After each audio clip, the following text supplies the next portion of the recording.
Om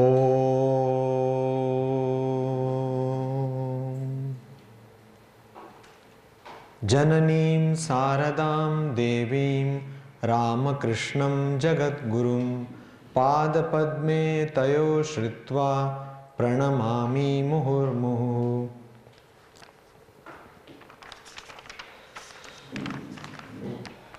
Om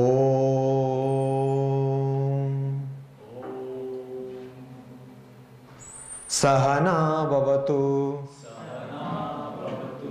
Sahanau Bhunaktu Sahaviryam Karavavahai Tejasvinavadhitamastu Ma vidvishavahai.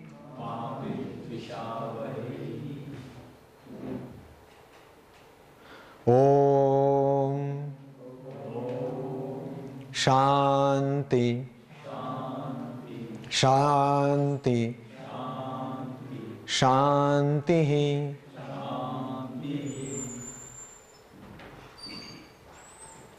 I think we need more carbohydrates in our diet. We'll do it once again. Eh? There be some strength. Ashishto dridishto balishtaha. Taittiriya Upanishad says that only people who are strong in the mind, strong of resolution, balishtaha, not only that, strong of physique. Swamiji says, by playing football, you will be, this is the most misquoted, one of the misquoted quotations of Swamiji. They say that don't read Gita, play football. He never said so. What he said that by playing football you will be nearer to heaven and you will understand the Gita better with your biceps a little stronger. And in another place he says, I know where the shoe pinches. Even if you have to sit for meditation with your back erect, you need some food. And going by what I am hearing, either I have a serious problem with hearing or obviously you are not. So because I am repeating it and then I am telling it and you are repeating, even people who have not memorized it can tell. And because we use our tongue for uttering many useless things, I think it is not a big crime if we can utter these mantras. Om Sahana Bhavatu Sahanau Bhunaktu Sahaviryam Karavavahai Tejasvinavadhitamastu Ma vidvishavahai. Om Shanti Shanti Shanti. Much more encouraging. See, when some of us go to a classical music concert, so before they start a classical music concert, there is this tabla. Sri Ramakrishna once said, Swami Vivekananda, then Narendranath was about to sing, and they were tuning these instruments. So Sri Ramakrishna said, when these instruments will be tuned and when he will sing. So Narendranath said, those who don't know about music talk like this. So there is this tuning of the tabla, the tanpura and all that. People who may not themselves be good musicians, but who are connoisseurs of music, by hearing the tanpura, in which note it is strung, they will be able to tell which raga is going to be played. And of course the quality of tuning we will be knowing that what kind of music we are going to listen. So suppose the violin says, then we know that we are in for a bout of suffering. Similarly, when I come here and when I hear this Shanti mantra, I know that afterwards what will come, whether it will be Shanti or Ashanti. So let us have some prana, you see, some life in things. Talking about life, the whole Upanishad is about life, and of course Katha Upanishad is about death, or what happens after death. The last class we saw, okay, we are talking about death with a difference, and we should always remember this, that why death with a difference? That at least we should live a life where death will not be a cause of anxiety or fear for us, but it will be just a passing phase, and we will be thoroughly conscious at all times of our true nature, that is our innate divinity. The idea of self-esteem is closely connected with the idea or the concept of innate divinity, which in Katha Upanishad we see. And I was talking to Professor Mandal just some time back, that this idea of self-esteem can be very easily understood or very naturally misunderstood to be ego. Just think about Nachiketa telling that Bahuna memi prathama, I am the first among many. Bahuna memi madhyama, I am the first among, I am the middle or the medium among many. The moment somebody says this to you, particularly in our Indian context, we will say ahankari. He is an egotistic person. We will not, or we rather do not appreciate the self-esteem or self-confidence the person has. You should always be sorry that you exist, sorry that you have been given a chance to live in this earth. Either you call yourself a papi, tapi or grihastha, say what can I do in this life, and by that negate your self-divinity, constantly harping on the weakness and constantly saying that I cannot, I will not. Swamiji says that our education has become like that. You are given a mass of negativity. And what are young boys taught by parents? Tumi parve, parve na. And it so happens that that is what happens. That they are not able to, because since childhood, you as wonderful parents of wonderful children, teach them that they will not be able to do anything. You show them that, see the neighboring house child, how bright he or she is and what you are doing and what bad name you will bring to me. And the same thing is being told by your neighbor also. And this always constantly harping on the weakness. Swamiji says, if you think yourself to be strong, you will be strong. If you think yourself to be weak, you will be weak.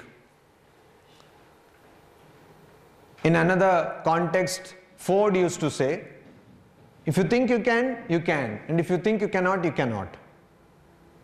So constant harping on the weakness, on the inability of things will not lead us anywhere. Why?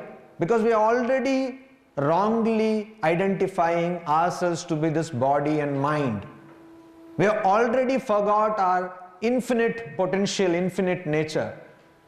And instead of reminding ourselves of our infinite nature, if we are going to again within this body and mind try to limit ourselves further by saying that you cannot even do this, you cannot even do that, we are not going to achieve anything. Every page of Swami Vivekananda's works speaks to us this message of fearlessness, this message of self-esteem. And please remember, in practical life, how to make this Vedanta practical is a big question always which comes to us. And in practical life, the moment you lose self-respect, you lose everything. The moment you lose self-esteem, you lose everything. The moment you stop seeing yourself as the Atman, as a divine being who is capable of anything under the sun, because you are this universe. This universe has come out of you. And this universe is only a subset of yourself. It's only a byproduct of yourself. The moment you stop thinking this, that moment you start also insulting others. Swamiji says, the day India invented the word nature, it started its degradation or decline.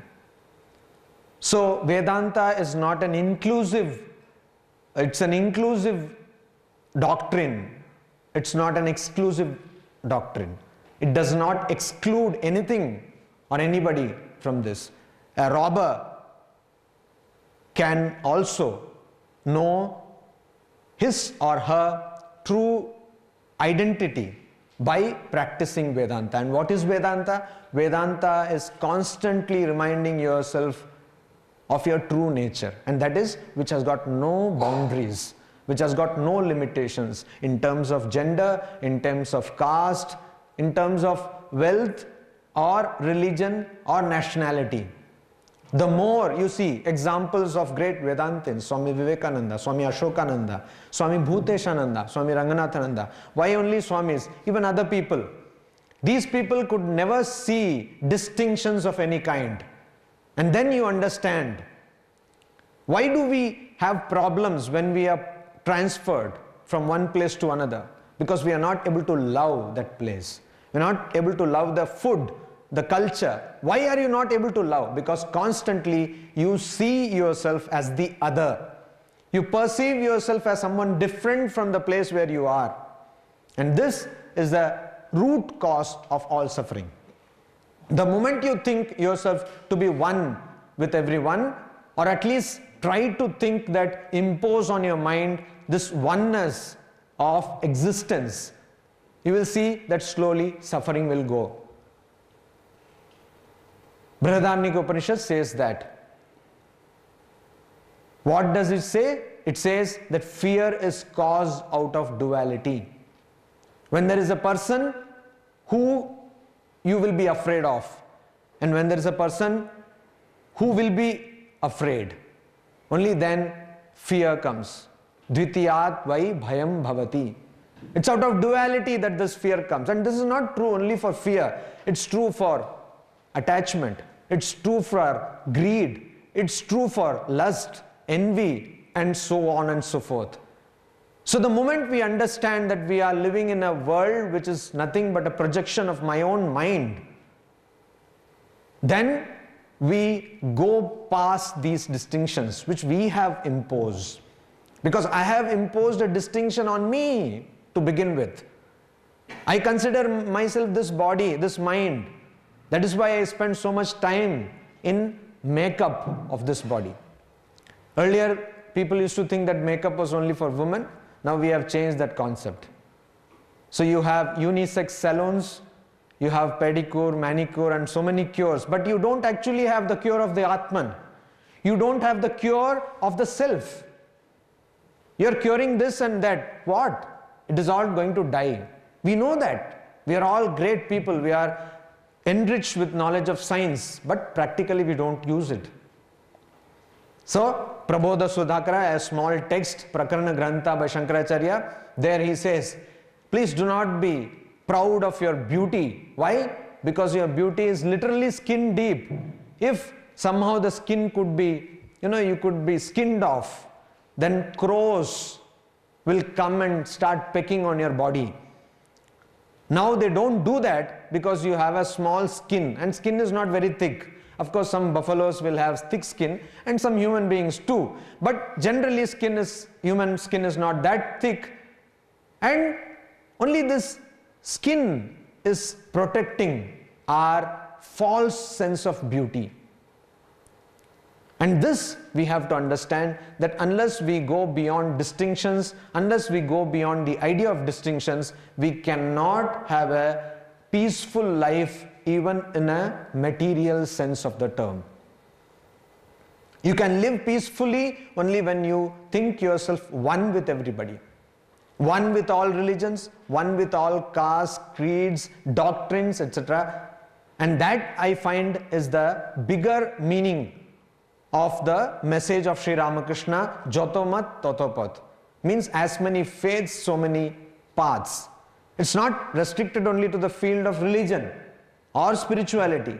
It's also applicable equally to the method in which you can conduct an experiment in a laboratory, the method in which you can market a product, the method in which you can cook a particular dish. As many people, so many faiths and so many paths. So with that note, we should always approach any sacred text, and we need not put the text on a pedestal and thereby forget about the text. We can read the text, try to imbibe the teachings and practice it in our lives. Now, last time we saw, according to Vedanta, what we should have done to Alman Kasa? huh? According to Vedanta, what we should have done to Alman Kasa, who has been hanged today? The chair is. What you should have done? According to Vedanta. No, the question actually is wrong, because here comes karma theory. You see, you don't need to do anything to Azmal Kazab or anybody for that matter. The karma, the actions which he or she has performed will itself bring results. But someone has to take decision. No, that also, that idea of decision making will be brought about by the karma. You see, now that so many people were thinking that he should be given mercy, no? And many people applied. This can happen only in India again. But this happened.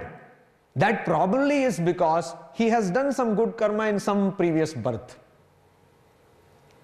But that petition was rejected is because his bad karmas outweigh in a big way his karma. So we believe in karma theory. So that is why, again, Swami Vivekananda, when he was in his wandering days going through Himalayas, he saw that many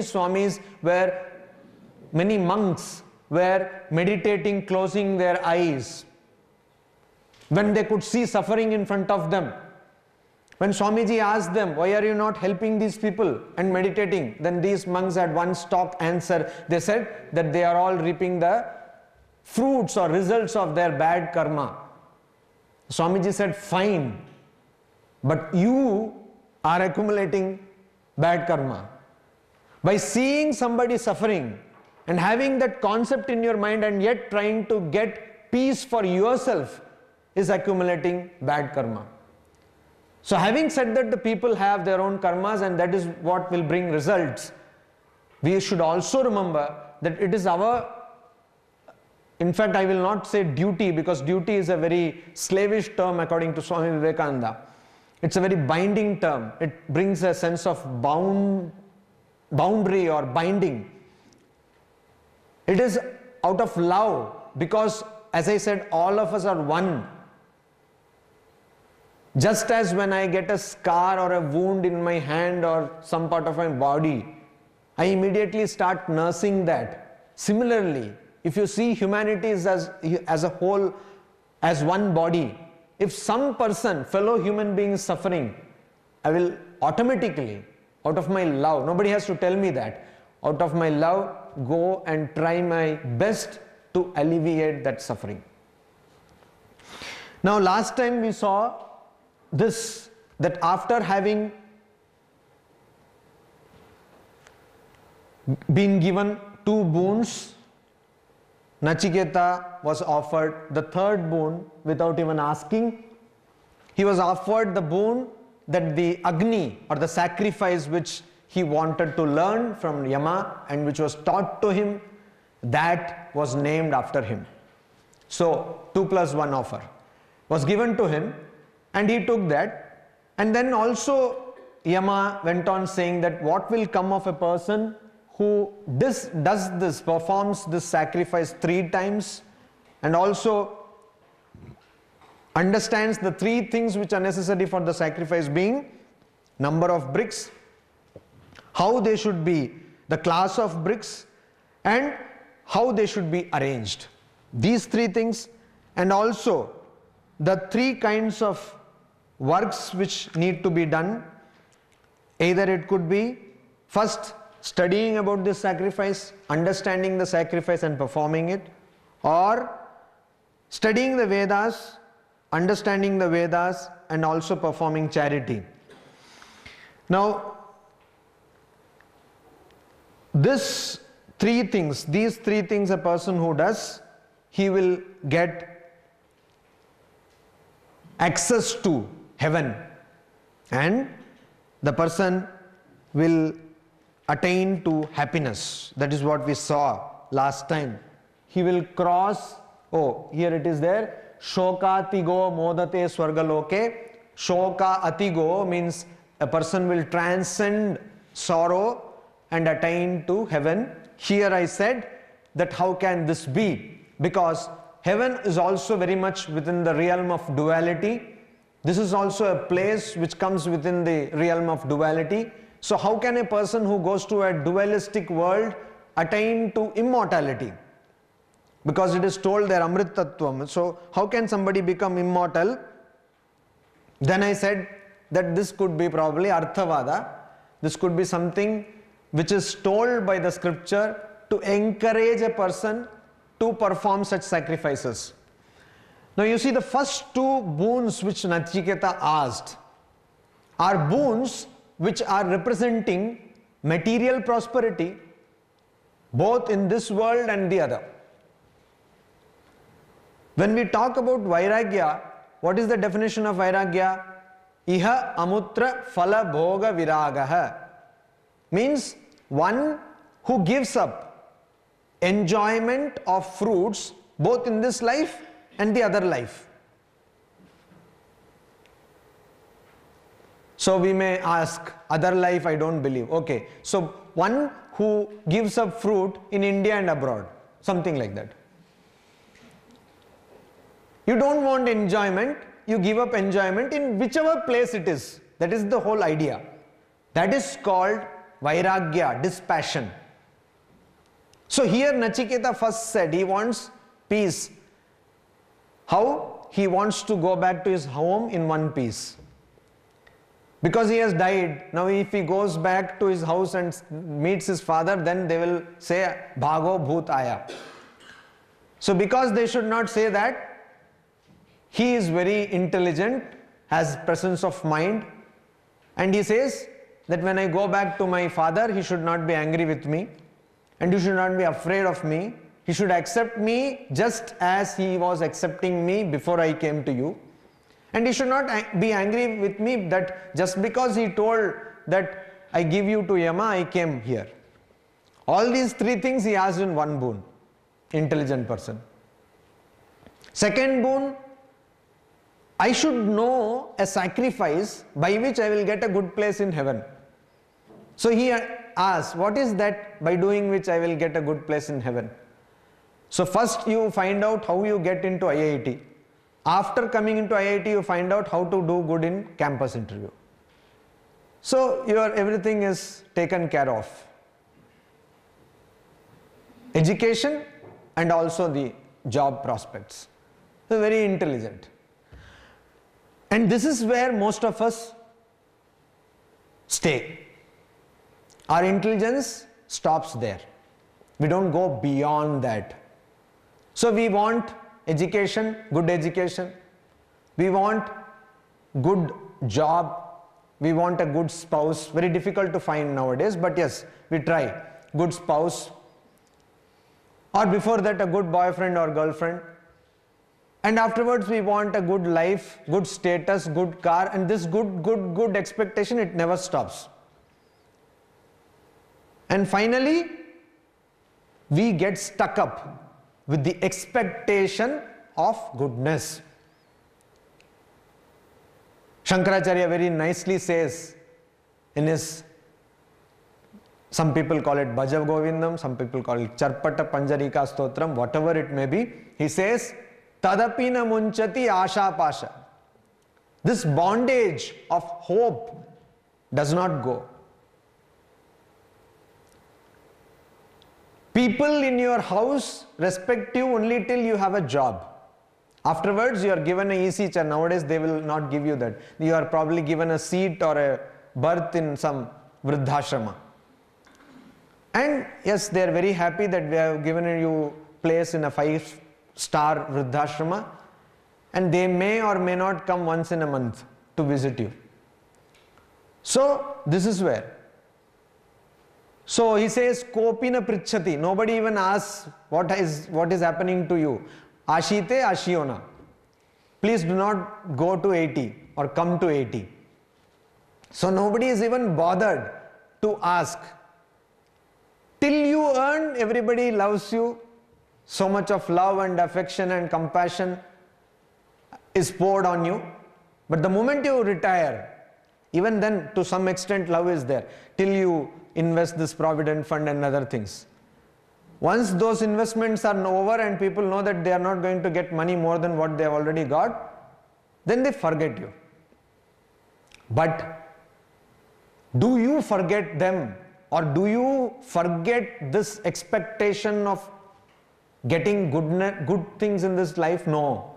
You always think that my son will come, my daughter will come, or if they can't come, at least they will send my grandson or granddaughter. I will be able to go to pilgrimage. So everyone has their own idea of pilgrimage. People who have not come to Ramakrishna Vivekananda movement, they have their own idea of pilgrimage, and people of Ramakrishna Vivekananda, so after retirement they just go to all centers of Ramakrishna mission. This is their pilgrimage idea. And believe me, there are a lot of travel agencies who make good profit out of that. So you have an idea of pilgrimage, so you want your children to take care of the pilgrimage, or even if they don't take care, you want yourself to go everywhere. Maharaj Ashirwad korun jate ami ekটু ঘুরে বেড়াতে পারি. What kind of blessing is that? All your life you have been wandering. Now still not wandering in the sense of sannyasa, but in the sense of loitering. You want to do that, and you try to find peace here, but you will never, because your quest is in the dualistic material world. You may find prasada, eat it and get diabetes, but not peace. You will not find, because you are finding it, searching in the wrong place. That is what Shankaracharya says, that tadapina munchati, though you are scoffed at, scorned at, abused, insulted, tadapina munchati asha pasha. Even then your bondage to expectation doesn't go away. And it can be worse, believe me. What? Chini Kam. Has anyone seen this? Chini Kam? Part of the movie. That is not, the movie itself is very small. So, see, short movie, you can see, wonderful movie. So what? It can become worse. At the old age, you suddenly seek company. You want to further go for another marriage. But somehow I appreciate their courage. After having gone through one marriage and the ordeal of that, you want to go for another marriage. Hats off. Now that is what they do. Suddenly, now this has become a fad again. Partly due to some globalized world.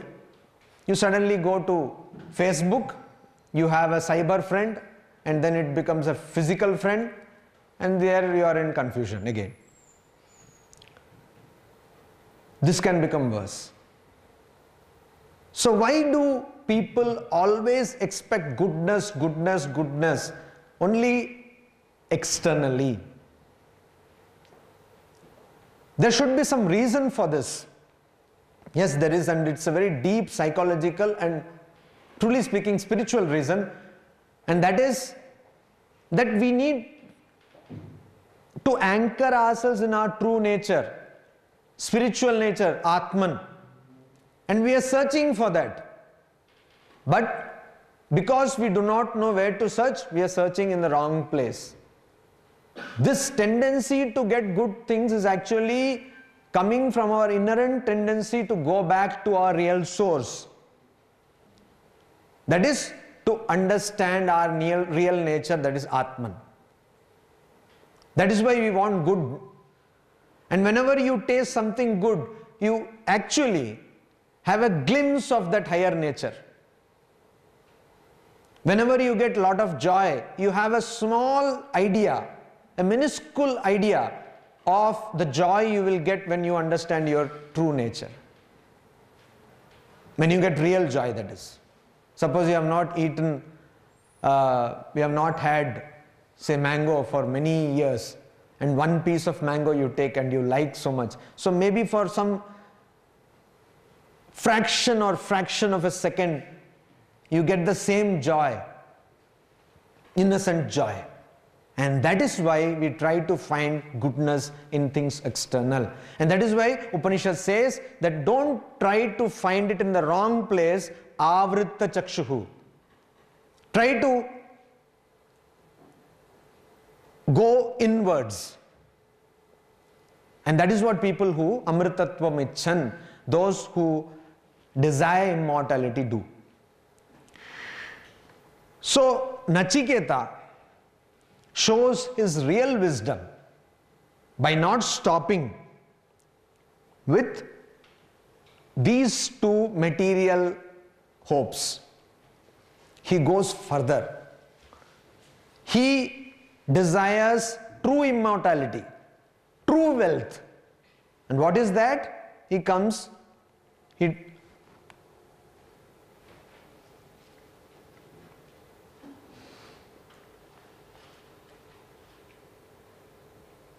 So when the Lord of Death, Yama, says that you ask your third boon, Nachiketa says, what does he say? Yeyam prete vichikitsa manushye asti iti eke nayam asti iti cha eke etad vidyam anushishtas tvayaham varanam esha varastritiyah. Yeyam prete vichikitsa manushye. Vichikitsa means doubt.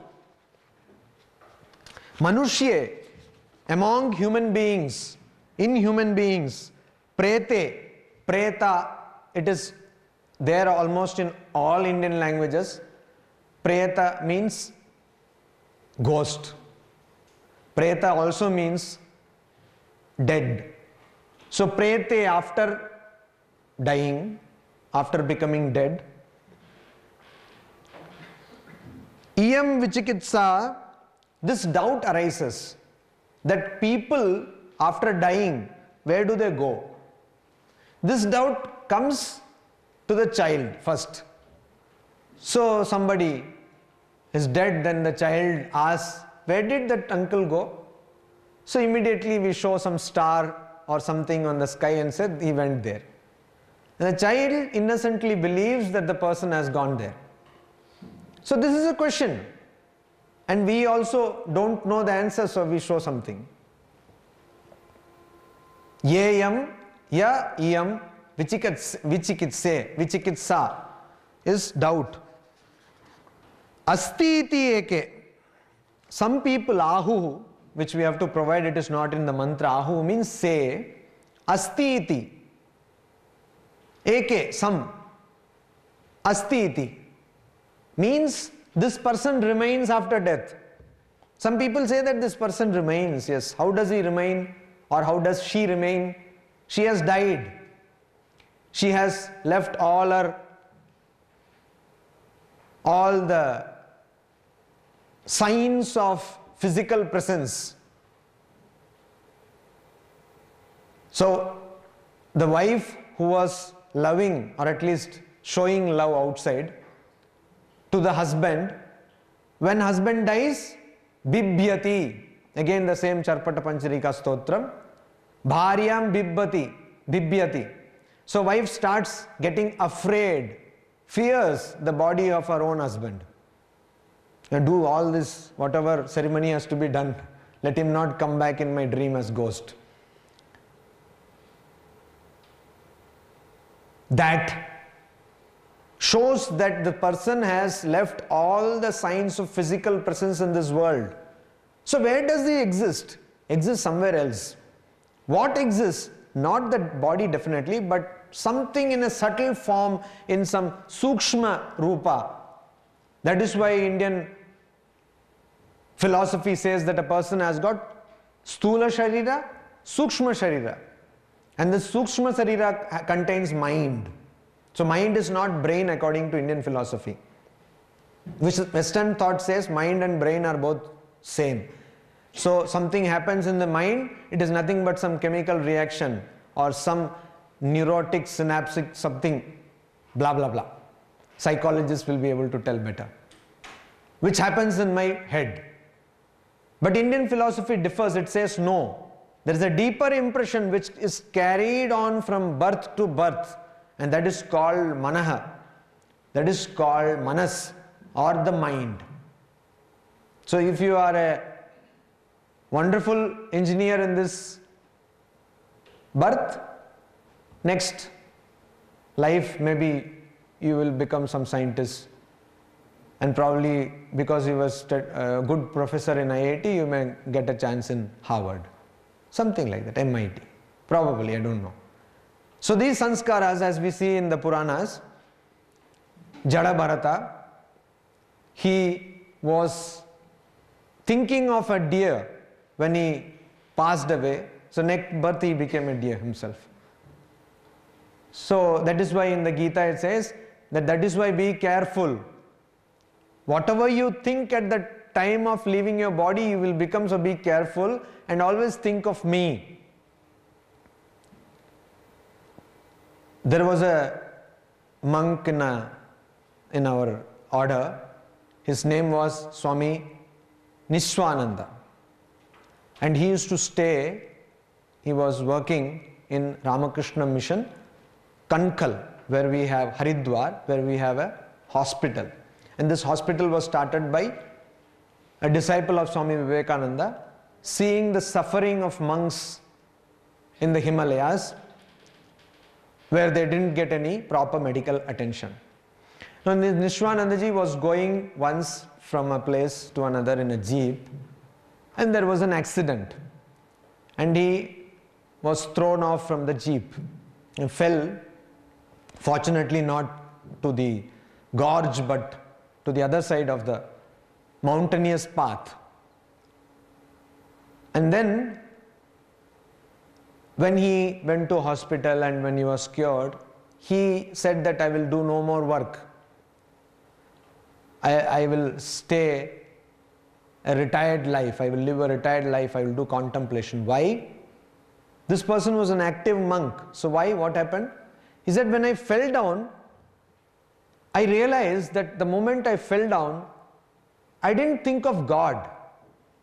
I was thinking whether I will get injured or not. So I became concerned that probably I am not doing my work in the proper spirit, and I need to give some more time to spiritual practices. And that is very inspiring incident. And he later stayed in our center in Kerala, in a place called Thrissur, and he passed away some years back. So let us be careful of what comes in our mind. Even small things like the expletives you use when something doesn't go well.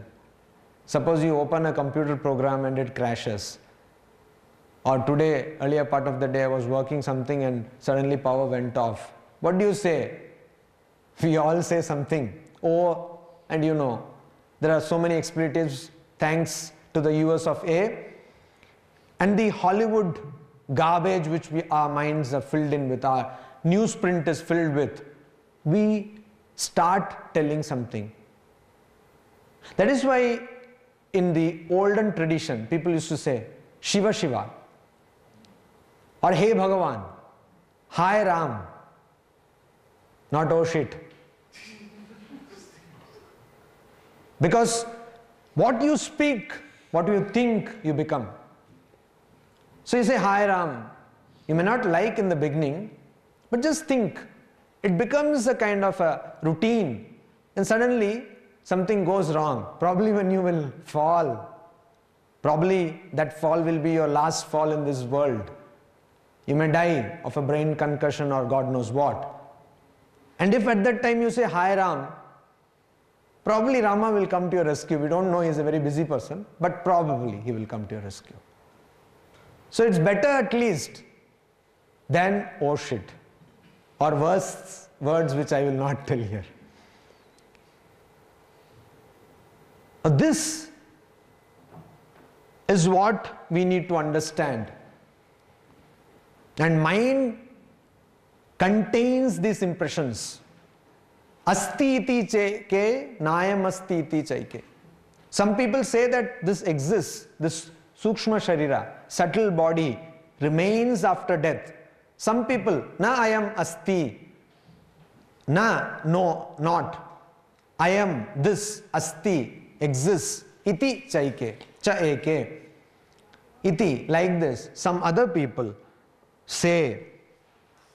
So, Nachiketa says that this is my big confusion. Please clarify this. Some people say that people remain after death, and some others say that they don't. So this is my confusion. Please explain this. Tvayam anushishtaha etad aham vidyam esha varanam tritiya varaha. So tvayam anushishtaha. Anu means, as we have seen, this prefix is used in the sense of following. Anuja. Ja means one who is born. Anuja, one who is born second or following. Agraja means one. Agra means first. So Agraja means the elder brother. Agraja means elder sister. So one who is born before, one who is born after. Anukarana, doing something which is some problem with this, we will have to fix it. Anukarana means doing something after somebody does. Karana means to do. Anu means after somebody does, means emulation or imitation. Anukarana. So Anu is used in the sense of following. Anushishta. Shishta means becoming, learning, assimilating. Shishtachara. That means what? Etiquette. That you are shishta. A shishtasya achara. A person who is learned, that person's behavior will be shishtachara. Etiquette is a behavior of a person who is educated. Not in the sense of our education, but who is truly educated. So anushishtaha means I want to learn this under you, under your tutelage, under your teachership. I want to become your disciple. Just uttering some sound without thinking about its meaning, does it help? Suppose a person is carrying a bottle of rum and it breaks down. He said, "Hi rum." Then he'll call rum or that alcohol rum. Good question.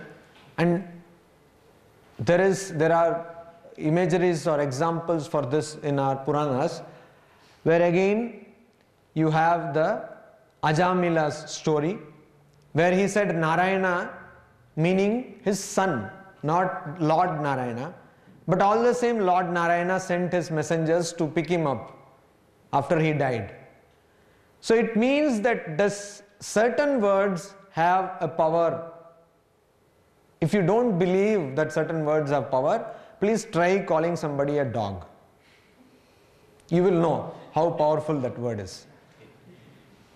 Even a person, this we can understand, most of us are very friendly to other people, I believe. So you know what happens is, when somebody comes to us saying that I don't know this language, please teach us. So we take our own liberties. So once like that, a brahmachari came to another brahmachari of the Ramakrishna order, and the brahmachari was new, did not know Bengali, and said, because I don't know Bengali, you please teach me Bengali. So this person gave him a very choice word, and the person went straight to who but the president then, Swami Vireshwaranandaji, who was the 10th president of the Ramakrishna order, and he did pranam and he wanted to show, and he asked, what is this word? And then he said, no, this word means that I respect you so much, and like that. It was a very slang gala-gali. I don't want to repeat it here. And he went there and did a Shashtanga pranam. He was the disciple of Swami Vireshwaranji. And he told that there. Vireshwaranji, of course, he understood immediately. He said, oh, very good, very good. Then he said, Who taught you this? Bengali? He said, so you, okay. You please tell him to come. So, why I am telling you this? You may call another person dog, knowing the meaning. But even if you call that person dog without knowing the meaning, the word itself is very powerful, you see. So, even if without knowing the meaning, if you say Hi Ram, the word itself is very powerful. Because this power comes, where from this power come? This power comes by the continuous contemplation, meditation by various people across the world over centuries. And that word has gained a power. There is something like that, definitely. Now, if an American, he doesn't know anything about... I gave you an example already, the Bengali. The person didn't know anything about this, but it is exerting a power. Like if you don't know Espanol, you try to go and learn from somebody, and if that person is good wisher, well-wisher, like the other example, then he will give you a wonderful name, and you tell that name to another Spanish person and see what happens. You don't know the meaning. This is what.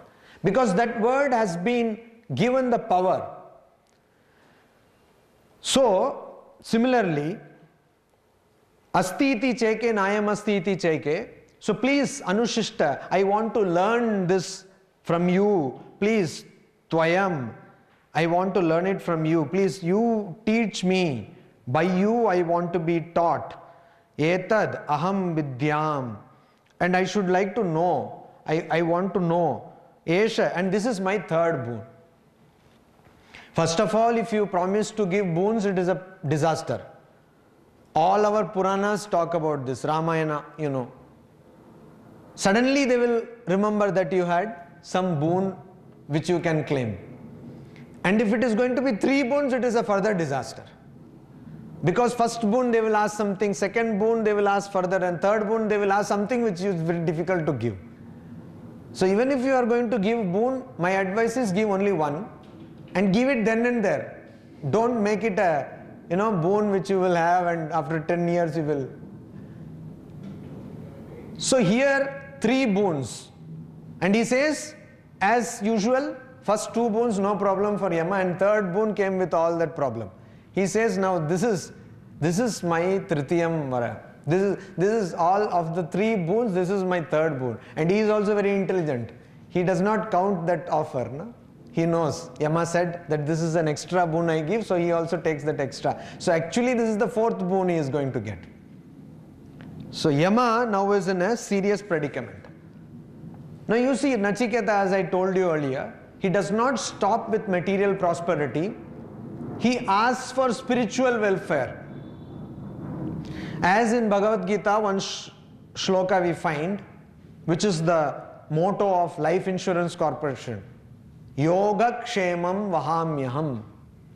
I take care, Lord says, I take care of your yoga and kshema.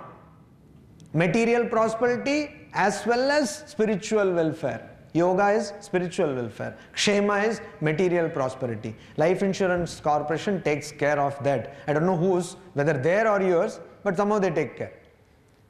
So that is why they ask for premium and make so many policies, etc. Yoga kshemam vahamyaham. They take care of your kshema, not yoga. Correct. So yoga kshemam vahamyaham. So here Nachiketa tries to find out the true happiness. Atmavit shokam tarati. Chandogya Upanishad. Shokam tarati atmavit. And this is where we can use the word shokatigo, which we found in the 18th number mantra. Shokatigo. Not modate swargaloke. In swargaloka you will get some enjoyment, and till the enjoyment remains you will get happiness. After the enjoyment is over, Kesidas Rasagulla is over, your enjoyment also will be over. Kshine punye, Bhagavad Gita says, Kshine punye martya lokam vishanti. The moment your credit of good actions, punya, perishes, you will also come down. With a thud, dhamal, you will come and fall on this earth. Again you will have to. So the idea is go away from sense of doership. Mamakara, ahankara. That this is mine, that I am something, I and mine. This you do away with. And you do away from the sense of doership, that I am studying Katha Upanishad or I am talking on Katha Upanishad. All these ideas you give up. And then nimitta matram bhava savya sachin. You just think that you are only the agent of something which anyway would have been done. Nimitta matram. You are only the instrument, not even agent. You should also not think that you are the agent. Yes? Now, this is what he is asking. Could you repeat that nimitta matram? This is a Bhagavad Gita shloka, 11th chapter, 33rd shloka. Tasmat tvam uttishta yasho labhasva jitva shatrun bhungshva rajyam samriddham. Jitva shatrun bhungshva rajyam samriddham. Mayai vaite. The breaking is maya eva ete. Mayai vaite nihatan purvameva. Nimitta matram bhava savya sachin. O savya sachin, a name for Arjuna. Tasmat. Tasmat means therefore, because he has given all the reason in the preceding shlokas. Therefore, because you are not this body, you are not the mind, you are the Atman. Therefore, tvam uttishta, get up. Yasho labhasva, and attain glory. Jitva shatrun, by conquering the enemies. Jitva shatrun bhungshva rajyam samriddham, and by enjoying bhungshva rajyam samriddham. It appears contradictory. How can you enjoy? It means apparently enjoying, as though you are enjoying. Samriddham rajyam, a prosperous kingdom. Maya eva ete, and this is where it is very important. Maya. Maya means through me. Lord himself says, through me. Lord does not say, I have done. You see, Lord practices what he preaches, or she preaches. Lord can be she also, why not? This question of gender again comes again and again. Why always he, Brahman, always Lord, he, why he? Because we were in a patriarchal society. Why only Vishnu was lying, reclining on the Ananta Naga and Lakshmi massaging the feet? Why not the other way? Why not Vishnu massaging Lakshmi's feet and Lakshmi lying down? I don't find any harm. Because ultimately Atman has no gender. So, she, let Lord be she. So she says that, you see, Krishna is a wonderful word in Sanskrit. It can become Krishna or Krishna also. So, she or Lord says that, not me, I have not done, Maya, through me. Even Lord does not consider responsibility, take responsibility for the action. Maya eva ete, nihatan purvameva. Purvameva nihatan. They have been already vanquished or killed through me. Nimitta matram bhava savya sachin. You just be the instrument. So whatever is happening is already happened. So I don't need to go to the examination hall. What is the use of studying? Because already what has to happen has happened. That may not be a very intelligent conclusion. But the idea is that you have to study has already been decided by whom? Not by somebody who was sitting in some world, but by your own karma. So, instead of adding more confusion, get away from the identification of karma so that no karma is added further. In Tamil, this karma can be modified little and made karmam, which means some nonsense. There is one person I think who knows Tamil. So for the benefit of that single person. So what karma or karmam, let it not add, and you become free from this adding on of bad karma or good karma. Because as Swamiji very correctly says, bond is bond. whether fetter is fetter, chain is chain, whether of gold or of iron. So you do away with this. Don't have any identification. Just go on doing it. And you will be seeing it. It is very interesting to see that karma has its own way. Even if you try a little to practice, you will see. You put your effort and just be quiet. Don't bother. You do an experiment, you study something, you put your effort on a paper, just do put sincere effort, sincere endeavor, and then forget it. But most of us do not put sincere endeavor. We are more bothered on whether the paper is published or not. So that is what is going to be problematic, and that is where an ordinary researcher and Ramanujam, the difference is there. Poor man did not even know whether the paper will be published. And now a big part of mathematician fraternity across the world is trying to solve problems which he has solved, but in between steps are missing. There is a whole department. Many universities have a department, but in Chennai there is a department, Ramanujam Institute of Advanced Mathematics. This Mahan Maharaj or Swami Vidyanathananda was a postdoctoral fellow in that center before becoming a monk. So the idea is that you go on putting your effort. Why? Because you have to exhaust these karmas. But don't think that you are putting the effort. That is the idea.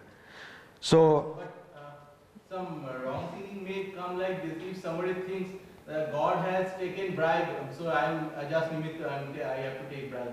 It is not like that. You should not teach like this. No, this idea will come. This is again a good question. So somebody asked, see a Brahmagyani, a knowledge of Brahman has come to a person, a knower of Brahman, or a God realized soul, a person who has realized the soul. We have this incident in Sri Ramakrishna's life. A person came to Panchavati, Dakshineshwar, was staying there, a monk, and he was having a connection, a relationship with a woman. And Sri Ramakrishna asked, what is this? What are you doing? What do I hear? All this. You are a monk and you are having a relationship with a woman. He said, okay, everything is Brahman, so what? Then Sri Ramakrishna said, I piss on your Vedanta. Was he really Brahmagyani? He was not. Why? The reason is, what is a Brahmagyani? What does it mean that you have attained self-realization? That you have no sense of I. The moment you do not have a sense of I, how can you enjoy? So you cannot say that I am a Brahmagyani at the same time say that I am enjoying Rasagulla. That statement, if at all you are saying, is just an apparent statement. So why a knower of Brahman cannot commit something immoral? Because he knows the Brahman, so immorality is what you perceive. For him there is no immorality and immorality. Good question, but he cannot commit something which is immoral, because whatever we call immoral comes from the sense of I, sense of ego. And a knower of Brahman has transcended this sense of ego. So there will be no immoral action. So as you said, nobody will take a bribe if the person has really understood one's own self or Brahman. So this question comes, and then Yama is, you see, I have a request which I have been always telling, that try to immediately connect these things to your life, and practical application is very important. Having studied the Katha Upanishad is not going to help you. It's only going to confuse you or disturb you, because you are spending some time here which you would have spent for some useful work. If you really want to use it, you have to apply it into the daily life. And there again, a very high sense of morality is what is necessary as a rock foundation. If you do not have that, no amount of spiritual exercises or the semblance of spiritual exercises will help you. You need to be rooted in truthfulness, honesty, not being jealous, etc. Trying to control your senses, both internal and external. Only then you can even think of starting to practice. And even after that, just by having a strong moral sense will not help. You have to try to give some time for contemplation. Give some time for understanding yourself. Some time, it can be 5 minutes, it can be 10 minutes.